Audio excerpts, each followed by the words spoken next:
साथियों, हम सब जानते हैं कि माँओं का कितना बड़ा योगदान होता है। हम दुनिया में जितने भी लोग हैं वो सब माँओं की वजह से हैं। ये जो जितनी सृष्टि उसका, उनकी वस्तुओं का, सब चीज़ों का आनंद लेते हैं वो माँओं की वजह से, क्योंकि उन्होंने ही हमें इस लायक बनाया कि हम अपने पैरों पे चल सकें। अपने इस शरीर को उन्होंने जन्म दिया और फिर इसको पाल पोस के बड़ा किया। देखो, कहते हैं कि भी 3 तरह की माँ होती हैं, मतलब 3 माएँ हैं हमारी, तरह की ना कहो। एक तो वो माँ है जो हमें जन्म देती है, एक धरती को भी माँ कहते हैं कि जो कि हमारे लिए खुराक, अनाज, जो सारी चीज़ें बनाती है। और एक और माँ होती है जो हमारी बोली होती है, जिसको हम बोलते हैं, जिसको हम भाषा कहते हैं। वो भी हमारे दिमाग को, हमारे विचारों को संस्कार प्रदान करती है। ये तो 3 माएँ हैं हमारी, जिनके बीच में हम पलते हैं, बढ़ते हैं। और उन तीनों माँओं में भी जो सबसे ज़्यादा जिसका योगदान है वो हमारी माँ होती है जो हमें जन्म देती है। और माँओं का कितनी योगदान रहा है व्यक्ति के जीवन में, या उसमें बड़ी, यदि बहुत बड़े बड़े व्यक्तियों के नाम लेते हैं जो भी बड़े हुए हैं दुनिया में, जिनकी वजह से हमारा समाज आगे बढ़ा है, तो वो अपनी, उनकी माँओं ने जो उनमें संस्कार डाले, जो उनमें विचार दिए, जो पालन पोषण किया, उनको इस लायक बनाया कि वो समाज की सब चीज़ों को देख सकें, उनके अंदर बुद्धि का इस तरह से विकास किया, तो उनके ही कारण हुए हैं। कुछ तो बहुत ही मशहूर हुए हैं जो जिनको माँओं से ही जाना जाता है। इतिहास में एक बहुत बड़ा नाम है, आप सबने सुना है उसके बारे में, वो है शिवाजी, महाराजा शिवाजी, महाराज शिवाजी, शिवाजी महाराज, महाराष्ट्र के राजा हुए। उनको उसकी माँ से ही जाना जाता है, बाप का नाम कोई नहीं लेता उनके साथ। वो ये कहते हैं कि जीजाबाई, उनकी माँ का जो नाम था, ये उनकी औलाद है, उनका बच्चा है। जीजाबाई ने उसको इतना ताकतवर बनाया कि वो किसी से हारे नहीं पूरी ज़िंदगी। जब तक वो वहाँ पे रहे तो हमेशा शासन करते रहे, और आम गरीबों के लिए, उनके लिए उन्होंने राज व्यवस्था कायम की। वो उसके माँ के ही संस्कार थे जो उनके विचारों में या उनके कामों के अंदर दिखाई देते थे। इस तरीके से यदि हम इतिहास में देखेंगे कि किस किस तरीके से जितने भी बड़े आदमी हुए हैं, या हमारे जो पौराणिक ग्रंथ हैं, धार्मिक ग्रंथ हैं, उनमें भी जो चरित्र बने हैं, जिनका हम गुणगान करते हैं अलग अलग जगह पे, उसमें भी माँओं का बहुत बड़ा योगदान है। तो माँओं की भूमिका को एक व्यक्ति के जीवन में, जब भी हम सब महसूस करते हैं इस बात को, जब भी हमें कोई तकलीफ़ होती है, चाहे माँ दुनिया में भी नहीं है तो भी हमें माँ ही याद आती है। किसी भी तरह की पीड़ा में, किसी भी तरह की शारीरिक या मानसिक क्लेश में, जब भी हमें किसी आश्रय की ज़रूरत होती है, कि हमें शक्ति चाहिए होती है, कहीं से ताकत चाहिए, तो हम माँ को याद करते हैं। हमारे मुंह से अपने आप ही एक शब्द निकलता है, माँ, हाय माँ। ये जो माँ शब्द का निकलना है, जैसे ही हमारे मुंह से ये शब्द निकलता है तो हम ऐसे महसूस करते हैं जैसे हम किसी की गोदी में हैं, कोई हमें सहारा मिल गया।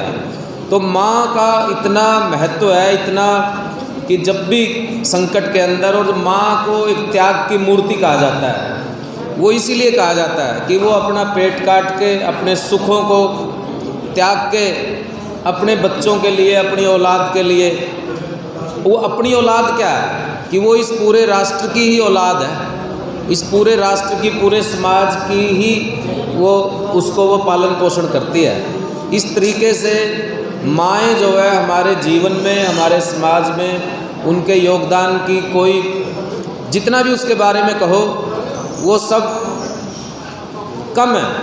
माँ की महिमा सारे शास्त्रों में, ग्रंथों में गाई गई है, लेकिन हमारे समाज के अंदर माँ को हमारे समाज ने क्या दिया, जब हम इस पे बात करते हैं, तो जैसे अरुण जी कह रहे थे कि उसके बारे में भी हमें थोड़ी निराशा लगती है हाथ में, कि माँ यानी कि एक स्त्री होती है, एक औरत होती है, तो उसके लिए जो व्यवस्थाएं की हमारे पौराणिक जो हमारी पुरुष प्रधान व्यवस्था है, चाहे उनको संपत्ति के बारे में बात हो उनकी, चाहे उनकी निर्णय लेने की चीज़ों के बारे में बात हो, वो सब चीज़ें बनाती है।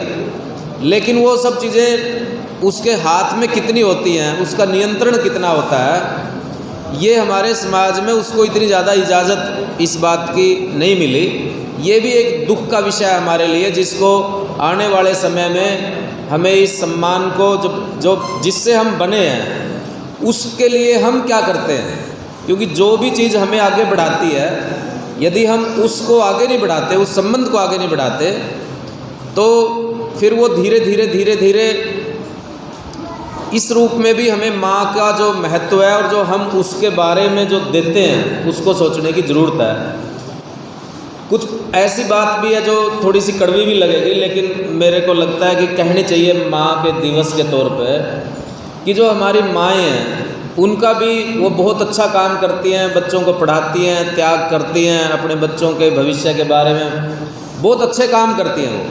लेकिन उनको और अच्छा ये काम करने की ज़रूरत है, क्योंकि जो समाज के अंदर जो हम देखते हैं, माँओं की भी शिकायत होती है और परिवार की भी और समाज की भी, अध्यापकों की भी, जहाँ भी जाओ कि जी बच्चे बिगड़ रहे हैं, कि बच्चे जो है आजकल उनका पालन पोषण गड़बड़ है, या वो कहना नहीं मानते, या समाज के अंदर वो तरह तरह के नशों में डूबे हुए हैं, अनेक बुराइयाँ जिसका हम जगह जगह जगह जगह जिक्र करते हैं।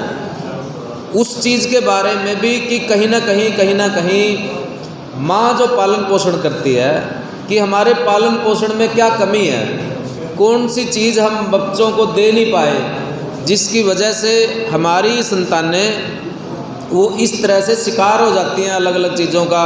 कोई नशे में पड़ जाता है, कोई दूसरे गलत कामों में पड़ जाता है और अपनी ज़िंदगी बर्बाद कर लेता है। तो और या फिर जो अंधविश्वास और पाखंड में फंस जाते हैं, या जो दंगों में फंस जाते हैं, दूसरों की बहकाई में आने लगते हैं। तो ये सारी बातें भी अच्छी माँओं को ध्यान देने की ज़रूरत है कि हमारे पालन पोषण में कौन सी बातों को आगे बढ़ाने की ज़रूरत है।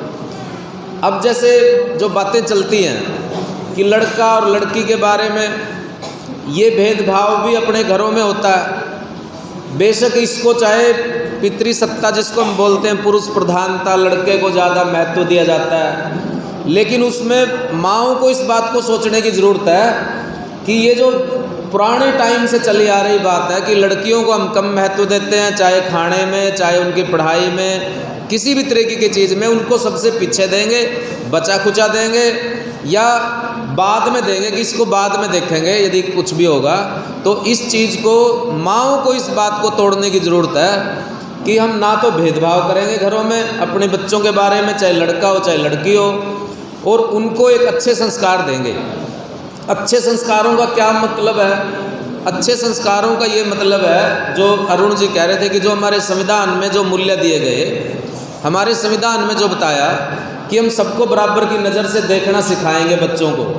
जात पात के नाम पे जो ऊंच नीच करते हैं, कि ये सिखाएंगे अपने बच्चों को कि ये जात पात जो बनी हुई है ये झूठा है, सारे इंसान एक जैसे हैं, किसी से नफरत करने की कोई ज़रूरत नहीं है, सबके साथ प्यार से, प्रेम से, भाईचारे से मिलकर रहने की अपने अंदर शक्ति पैदा करने की ज़रूरत है।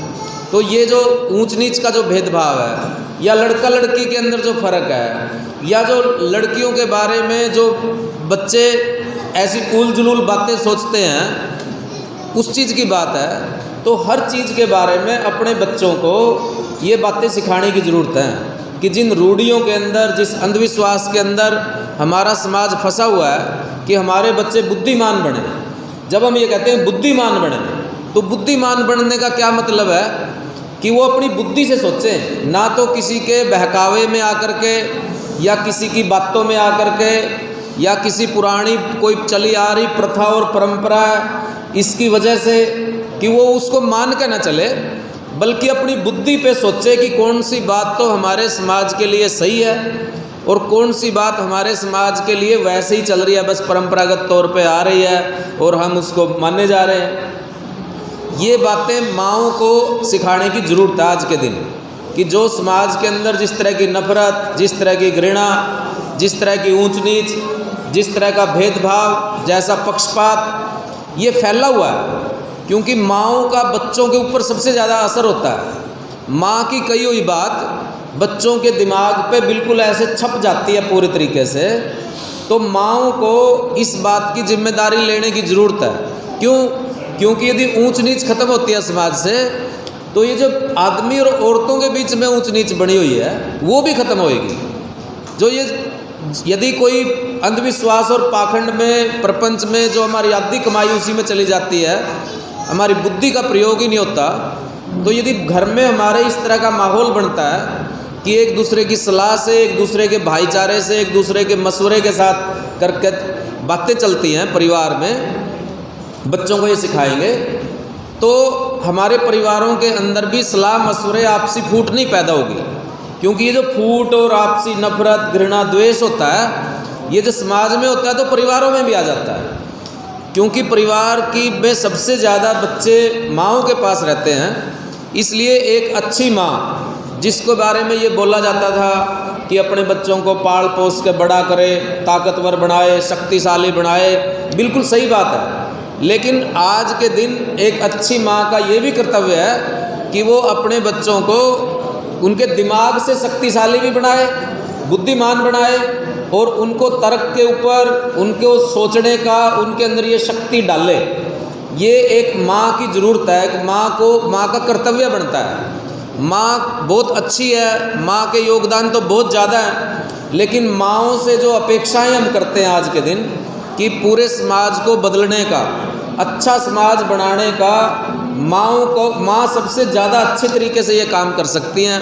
पूरा समाज आपकी तरफ ही देखता है कि यदि मातृशक्ति, यदि इस देश की महिलाएं इस बात को ठान लेंगी कि समाज से ये नफरत खत्म होनी है, ऊंच नीच खत्म होनी है, तो खत्म हो जाएगी।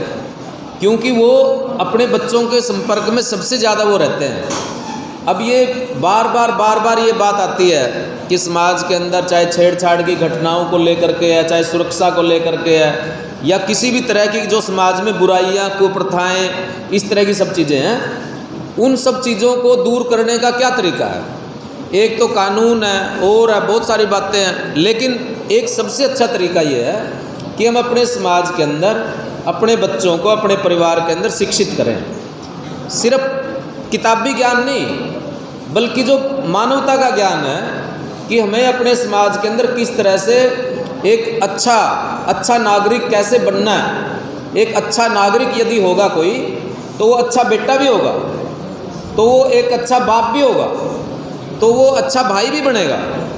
यदि वो एक अच्छाई जो है वो सारी जगह दिखाई देती है एक बंदे की, एक आदमी की, तो इसलिए जो इसको कहते हैं कि मनुष्य चलता बुद्धि से है, बुद्धि में उसके जो है, जैसा वो सोचता है वैसे वो आगे काम करता है, वैसी बातें करता है। जैसे अरुण जी कह रहे थे कि भी हमारे समाज में गालियाँ सबसे ज़्यादा औरतों के नाम की गालियाँ दी जाती हैं उसको, और बात किसी की होती है लेकिन अपमानित औरतों को किया जाता है। कि ये जो हमारी जो माँ बोली है या हमारी जो भाषा है, उसके बच्चों को ये सिखाना या इस बात से दूर करना कि यदि तुम गाली देते हो तो अपनी माँ का अपमान करते हो। यदि किसी और को भी गाली दे रहे हो, माँ की या बहन की या कुछ भी, उसके बारे में बुरा सोच रहे हो, तो आप मुझे ही गाली दे रहे हो। क्योंकि एक माँ सिर्फ अपने बच्चे के लिए नहीं, जो सबके लिए अच्छी है, वही एक अच्छी माँ होती है। और कितने सारे ऐसे लोग हैं,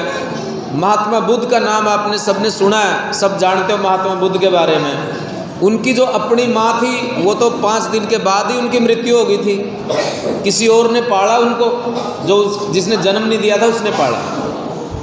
ऐसे ही सावित्रीबाई फुले के तो अपने बच्चे नहीं थे जिनका जिक्र कर रहे थे, पहला स्कूल खोला, लेकिन उनके सारे बच्चे समाज के जितने भी उन्होंने गोद भी लिए, और जितने भी बच्चे, उन सबके अंदर अच्छे संस्कार डालने के लिए स्कूल खोले।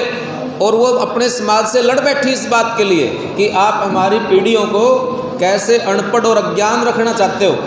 यदि हमारे बच्चे पढ़ेंगे, हमारी संतानें पढ़ेंगी, हमारा समाज तो आगे बढ़ेगा। यदि हमारे समाज के बारे में, बच्चों के बारे में इस तरह की बातें सोची जाएंगी कि ये पढ़ने के लायक नहीं है, तो कैसे सक्षम बनेंगे। तो एक माँ जैसे अपने बच्चे को शारीरिक तौर पे सक्षम बनाती है, उसी तरह से अपने बच्चे को दिमागी तौर पे दिल के अच्छा बनाने की भी माँ को ज़रूरत है। और उसके लिए जो उसका तरीका क्या है, अच्छा कौन होगा, तो वो जो अपना जो संविधान है जो बना हुआ है, जो उसमें अच्छा है कि अपने अधिकारों के बारे में भी कोई बच्चा जाने कि उसके क्या क्या अधिकार हैं, कैसे उसको वो दबके ना रहे, वो सिर ऊंचा करके चले, जो उसके अधिकार हैं उसको उसके लिए वो पूरी मानवता के साथ पूरी अपनी उसके साथ जिए। ये बातें जैसे नहीं तो माँ बाप ही डराना सिखाते हैं कि बिल्ली आ जाएगी, सांप आ जाएगा, फलानी चीज़ आ जाएगी, भूत आ जाएगा, प्रेत आ जाएगा। धीरे धीरे उसके अंदर बच्चे के अंदर डर इतना पैदा कर देते हैं कि वो हर चीज़ से डरने लगता है, बाहर ना जाना, पता नहीं क्या हो जाएगा। तो ये जो छोटी छोटी बातें हैं जिनकी वजह से हम अपने बच्चों को डराते रहते हैं और वो बाद में डरने लग जाते हैं। तो ऐसे संस्कार देना जो बच्चों को अच्छा बनाए, सक्षम बनाए, स्वतंत्र बनाए, नीडर बनाए, अपने अधिकारों के लिए लड़ना भी सिखाए और दूसरों के अधिकारों को छीनना ना सिखाए, ऐसे बात करने वाली, इस तरह के संस्कार डालने वाली अच्छी माँ कही जाएगी आने वाले टाइम में। क्योंकि इस टाइम पे जो भेदभाव करता है, जो झूठ बोलता है, जो अन्याय करता है, या जो भी रूढ़ियों और अंधविश्वासों में फंसा हुआ है, जिसमें कोई वैज्ञानिक चेतना नहीं है, बुद्धि से काम नहीं लेता, या नसों में फंसा हुआ है, वो अपनी सारी आगे आने वाली पीढ़ियों को जिस तरीके से बर्बाद करता है और उसके सारे संसाधन नष्ट होने लगते हैं, तो ये सारी चीज़ों से जुड़ी हुई बात है। तो एक माँ ये सारे काम कर सकती है। माँ को अपनी ताकत पहचानने की ज़रूरत है, क्योंकि माँ अपने बच्चे के लिए बहुत काम करती है, पर उसके अंदर ये बुद्धि विवेक पैदा करती है कि नहीं करती। बाद में हम देखते भी हैं कि कहते हैं कि भाई बच्चे तो हमारे हाथ से निकल गए, ऐसे बोलते हैं लोग, हाथ से निकल गया जी, हमारे काबू में नहीं रहा। देखो, हाथ से निकलना, काबू में रहना कैसे रहेगा कोई बंदा? यदि वो अच्छे विचार उसके अंदर होंगे, वो एक दूसरे की कदर करना सीखेगा, तब ना वो अपने आप ही रहेगा। हमें किसी को काबू में रखने की क्या ज़रूरत है? वो अब उसमें विचार ही ऐसे हैं कि वो सबका सम्मान करेगा, माँ बाप की इज्जत मान करेगा। जैसे ये इसमें रागनी में गीत में हमने सुना कि जो इससे बड़ी तो कोई बात नहीं कि जिसने हमें पैदा किया है, हमें उनका आदर करना चाहिए। लेकिन समाज में हम देखते हैं इस बात को कि जिस तरह से बुज़ुर्गों की, माँ बाप की बेकदरी होती है, वो क्यों होती है? फिर बाद में वही बच्चे ही कहते हैं कि हमने हमारे को सिखाया यही है। बाहर भी बच्चे को जो सम्मान मिलता है उसके बारे में भी ऐसे कहते हैं कि माँ बाप ने क्या सिखाया तेरे को। तो ये इन बातों से जो हमारा समाज बाहर जो जाता है, घर से बाहर, गांव से बाहर, तो वो एक अच्छा नाम लेकर के जाए, हमारे परिवार का भी, गांव का भी, मानवता का भी नाम रोशन करे, अच्छा ही कहलवाए। उसके लिए ज़रूरी है कि अच्छे संस्कार, अच्छे विचार, अच्छी बातें बच्चे को सिखाई जाएं। छोटी छोटी कहानियों के माध्यम से, शिक्षा के माध्यम से, छोटे छोटे उदाहरण दे के, यदि कोई छोटा मोटा वो चोरी कर लेता है, जैसे बच्चों चोरी नहीं होती, वो कोई चीज़ वैसे ही उठा लेता अपने उसमें, तो उसको सिखाएं कि ये बात किस तरीके से खराब बात है, कैसे ये बात बाद में जा कर के ये होगी। यदि वो कोई भी ऐसा बचपन में कोई ऐसा काम करता है और माँ बाप उसको टोक देते हैं, तो वो जीवन में कोई ऐसा काम नहीं करेगा कि उसको फिर कोई बड़ा नुकसान उठाना पड़ेगा, पछताना पड़ेगा। तो ये छोटी छोटी जो बातें होती हैं, यही बाद में जा कर के बड़ी बड़ी बातें बढ़ती है। इतने से पौधे से ही बड़ा पेड़ बन जाता है।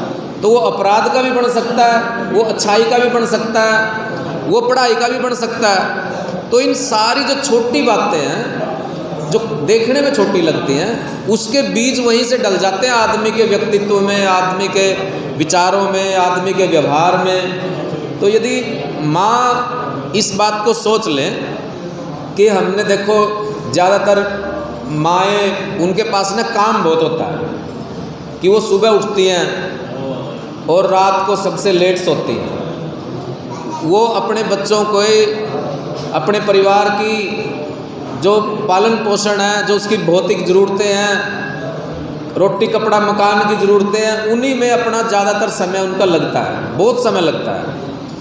लेकिन इसी के बीच में इस बात का भी समय निकालने की ज़रूरत है कि अपने बच्चों के साथ वो किस तरीके से बात करें, कैसे ये बात समझाएं, उनकी बात पूछें। हमारे घरों में तो परिवारों में जो भारत के परिवार हैं उनमें आपस में भी बात नहीं होती, परिवार के अंदर ही एक बाप और बेटे के बीच में देख लो आप कितनी बात होती है। बस वर्किंग जैसे बात होती है ना कि उसने उसको काम कहा और वो कर दिया, इतनी सी बातें होती हैं कि परिवारों के अंदर भी आपस में सुख दुख की वैसी बातें नहीं की जाती जो भावनात्मक बातें हम जिसको कहते हैं, बस सिर्फ काम की बातें की जाती हैं या एक दूसरे से जो भौतिक ज़रूरतें हैं उनकी बातें की जाती हैं। लेकिन जो हमारी भावनाएं हैं, बच्चा बड़ा हो रहा है, बच्चे की नई नई ज़रूरतें बढ़ रही हैं, लेकिन माएँ और बाप को इस बात वो उनके अंदर शामिल ही नहीं होते, उनके साथ वो बात ही नहीं करते उस बात की, तो वो बच्चे फिर आस पड़ोस से या कहीं और से कम ज्ञान उनको उससे सीखते हैं और फिर उसका नुकसान होता है। इसलिए अपने बच्चों के साथ लगातार बातचीत करते हुए ही एक माँ अपना पूरा योगदान कर सकती है। सिर्फ जन्म देना और उसको छोटा सा वो करके इससे कर्तव्य पूरा नहीं होता, बल्कि अच्छी माँओं के लिए जो भी अच्छी माएँ हैं वो इस बात को भी लेने की ज़रूरत है कि हम अपने समाज से जो बुराइयां हैं उनको दूर करना है। और दूर करना है कि इसका मतलब यह है कि अगली पीढ़ी में उसको पैदा नहीं होने देना, पर उससे पहले ये ज़रूरत पड़ेगी कि वो ख़राब बातें कौन सी हैं अपने दिमाग में भी ढूंढो कि क्या जितनी भी ये घरों के अंदर कुटाई पिटाई होती है औरतों की या बच्चों की, वो फिर समाज में ऐसे ही फैलने लगती है कि इस बात को रोकना है हमें कि किसी भी तरह की हिंसा नहीं होगी, जो भी काम होगा वो बातचीत से ही किया जाएगा, एक संवाद के माध्यम से ही। यदि किसी बात के ऊपर मत भिन्नता है, अलग अलग सोच है, तो उसके बारे में हम बातों से बात करेंगे, यानी कि जो बाद में समाज में जाके लोकतंत्र में एक बड़ी बात बनती है कि हम जितने भी राजनीतिक समाज के मुद्दे हैं वो सारे लोकतांत्रिक तरीक़ों से संवाद के माध्यम से करेंगे। यदि परिवार में होने लगे तो समाज में नहीं होगा। यदि परिवारों के अंदर हिंसा है, कमज़ोर को पीटा जाता है कि कोई पुरुष औरत को पीटता है, कोई बड़ा बच्चे को पीटता है, तो समाज में भी पिटाई होएगी, समाज के अंदर भी उस पीटने के उसको माना जाएगा। लेकिन यदि कोई परिवार में नहीं है तो कोई आदमी बाहर किसी से समाज के अंदर सहन नहीं करेगा किसी भी तरह की हिंसा को, किसी भी तरह के जुल्म को। यदि हमारे परिवारों में नहीं होता तो फिर समाज में भी नहीं होएगा। तो इसलिए अपने परिवारों के अंदर, और ऐसा नहीं है कि हमें पता नहीं है इस बात का, सबको पता होता है। कम से कम जो बच्चा है उसको ज़रूर पता होता है कि ये गलत बात है। आप देख लो, मेरा ये अनुभव है कि जब पति पत्नी की घर में झगड़ा हो जाता है, लड़ाई हो जाती है, तो बच्चे हमेशा माँ की तरफ होते हैं। बच्चे हमेशा माँ की मिलिट्री कहा जाता है उनको। यदि वो आपस में लड़ पड़ेंगे तो बच्चे किधर होंगे? माँ की तरफ होंगे। वो क्यों होंगे? इसलिए नहीं कि सिर्फ माँ से उनको प्यार है, वो तो है ही, बल्कि उनके अंदर एक ऐसी बुद्धि है न्याय की कि जिस पे जुल्म हो रहा है वो उसके साथ खड़े होते हैं, जिस पे अन्याय हो रहा है, जो कमज़ोर है, वो उसकी तरफदारी करते हैं हमेशा। क्योंकि बच्चों के अंदर, बच्चों में कोई छल नहीं है, किसी तरह का कोई कपट नहीं होता, किसी तरह की कोई राजनीतिक प्रेरणा, कोई बात नहीं होती कि मैंने किसकी तरफ लगना है। उसका अपना वही है जो वो न्याय से सोचता है बच्चा, उसमें कोई मिलावट नहीं होती उसकी उसमें।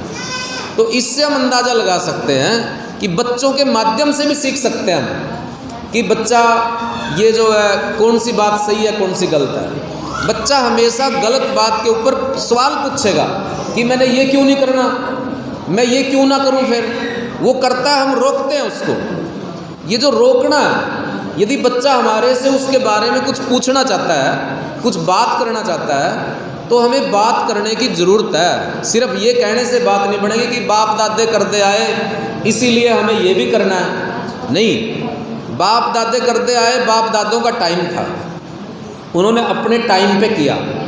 लेकिन अब जो हमारी पीढ़ी ने करना है वो हमारी ज़रूरतों के हिसाब से करना है। तो उसको सोचने की ज़रूरत है इस बात को कि कैसे हम जो है, माएँ इस बात में पूरी सक्षम हैं, माएँ इस बात को कर सकती हैं, दुनिया में और कोई नहीं कर सकता ये काम। यदि हमारे समाज में माँ इस बात को ठान लें कि हमने समाज से जितनी भी सामाजिक बुराइयां हैं उनको समाप्त करना है, तो वो समाप्त हो जाएंगी, लेकिन उनको अपने परिवारों के अंदर थोड़ा बहुता संघर्ष करना पड़ेगा, थोड़ा बहुता उनको अपने परिवारों के अंदर संघर्ष करना पड़ेगा। जो वो अनेक चीज़ों पे करती हैं, अनेक बातों में संघर्ष करती हैं, ये देखा हमने परिवारों में, हम सब जानते हैं, यहाँ बताने की ज़रूरत नहीं। लेकिन माँओं को वो जो अपने संविधान के मूल्य हैं, समानता, स्वतंत्रता और बंधुता, न्याय और सच्चाई, कि यदि हम झूठ ही सिखाते रहेंगे, झूठ ही बोलते रहेंगे, तो हमारे बच्चे सत्यवादी और हरिश्चंद्र कहाँ से बनेंगे? कभी नहीं बन सकते। यदि हम अन्याय की तरफदारी करेंगे तो हमारे बच्चे न्याय के लड़ाके कब बनेंगे? वो न्याय के लिए नहीं लड़ सकते। यदि हम भेदभाव करेंगे तो हमारे बच्चों को भी बाहर भेदभाव ही मिलेगा। तो ये बात समझने की ज़रूरत है कि ये जो बहुत सारे लोगों को इन चीज़ों का फ़ायदा होता है, भेदभाव का, अंधविश्वासों का, बहुत लोगों की इसी काम से दुकानें चलती हैं, इसी बात से प्रतिष्ठा मिलती है। लेकिन महिलाओं को, जिनको खुद उस चीज़ की ज़रूरत है, समानता की, बराबरी की, अंधविश्वासों से उठने की, वैज्ञानिक सोच की, यदि वो इसमें सहयोग करती हैं, इसमें आगे बढ़ती हैं, तो हमारा समाज बहुत जल्दी सुधर जाएगा, हमारे परिवार बहुत जल्दी तरक्की करेंगे। क्योंकि तरक्की करने में सबसे बड़ी बाधा क्या है? और कोई नहीं है, बहुत बड़ी हिस्सा तो हमारा अपना दिमाग ही है। हम अपने दिमाग से ही सोच के चलते हैं कि हम तो इसी लायक हैं, इसी योग्य हैं, इतना ही है हमारा। तो इस बात को समझने की ज़रूरत है कि माँओं का बहुत बड़ा योगदान है हर एक व्यक्ति के जीवन में, किसी भी राष्ट्र के जीवन में। इसीलिए बंदा दुख में, तकलीफ़ में माँओं को याद करता है। लेकिन जो उसकी समृद्धि होती है, उस दौरान भी वो माँओं को अपने साथ लेके चले, माँओं को के योगदान को याद रखे हमेशा, उसका एहसान, उसका ऋण जो है वो कैसे उतार सकता है। एक माँ को कुछ नहीं चाहिए बदले में, एक माँ को यही चाहिए कि वो उसके बच्चे, यानी कि पूरे समाज के बच्चे के तरक्की करते चले जाएं और सारे बच्चे तरक्की करते चले जाएं, सिर्फ मेरे नहीं। जब ये बोध पैदा होने लगता है तो समझो हम बहुत अच्छे नागरिक बनने के लिए उसमें शुरू हो जाते हैं। और एक बार फिर हरियाली युवा संगठन को और आप सबको बहुत बहुत मुबारक मदर्स डे की, कि इस दिन के लिए हमने एक विशेष समय निकाल करके माँओं के संघर्ष को, माँओं के योगदान को, माँओं की अपने जीवन में भूमिका को, उसको याद किया। और हर एक बंदे के ऐसे अनुभव होंगे, जब वो अपनी माँ को याद करता है तो वो अपने जीवन में किस तरीके से उसकी माँ ने एक ऐसे टाइम पे निर्णय लिया था, ऐसे टाइम पे डट के मुकाबला किया था, किसी बात का कोई पोजीशन ली थी जिसकी वजह से वो जीवन में आगे बढ़ गया, जिसकी वजह से वो जीवन में आगे बढ़ गया। तो इस दिन पे उन सब की चीज़ों को याद करते हुए, और माँओं के भी जो कुछ कर्तव्य हैं अपने बच्चे के प्रति और समाज के प्रति, और उस कर्तव्य को देखने के लिए संविधान की तरफ हमेशा देखो। यदि हमें कोई विचलन पैदा हो कि कौन सी बात सही है, कौन सी गलत है, कौन सी सिखानी चाहिए, कौन सी नहीं सिखानी चाहिए, कौन सी बात अपने बच्चों के अंदर डालें, कौन सी छोड़ें, तो कौन बताएगा हमें आकर के? या तो भारत का संविधान है वो बताएगा, या फिर एक चीज़ है कि जो सबसे कमज़ोर आदमी है वो उसके हित में है कि नहीं, उसका उससे भला होगा कि नहीं होगा, तो वो बात सिखाने की ज़रूरत है। ये दो ही पैमाने हैं कि जो सबसे कमज़ोर आदमी है, माँ को एक ऐसे संस्कार अपने बच्चों में डालने चाहिए, ऐसे संस्कार डालने से ही जो माएँ हैं वो इस राष्ट्र का भला करेंगी। और सच्चाई में ही हर माँ एक, जैसे भारत माता होती है, उस भारत माता का रूप हर एक माँ के अंदर तभी दिखेगा जब वो अपने इस राष्ट्र में से जो ये बुराइयां हैं उसको ख़त्म करने के लिए अपने बच्चों से शुरुआत करेंगे। तो एक बार फिर आपको बहुत बहुत मुबारक और बहुत बहुत बधाई कि आपने ये कार्यक्रम किया। और मेरी पहचान माँ से, कि माँ से पहचान बनाई अपनी, और माँओं को ये अच्छा लगता है कि उनकी पहचान अपने बच्चों से बने, और ये किस तरीके से आगे बढ़ेगा, इस कार्यक्रम का इसमें बहुत ही महत्वपूर्ण भूमिका होगी, ऐसा मैं सोचता हूँ। बहुत बहुत धन्यवाद, बहुत बहुत शुक्रिया। धन्यवाद सर। जैसा ही आप सभी ने सर को सुना होगा, सर ने हमारे बीच में बहुत ही अच्छी जानकारियाँ साझा की हैं। तो मैं आप सभी माताओं से निवेदन करती हूँ कि जैसा सर ने बताया कि अपने बच्चे में आप अपने जो भी विचार आप डालना चाहोगे, हमारे बच्चे वैसे ही बन जाएंगे। तो आप शुरुआत अपने घर से करें। मैं अभी मंच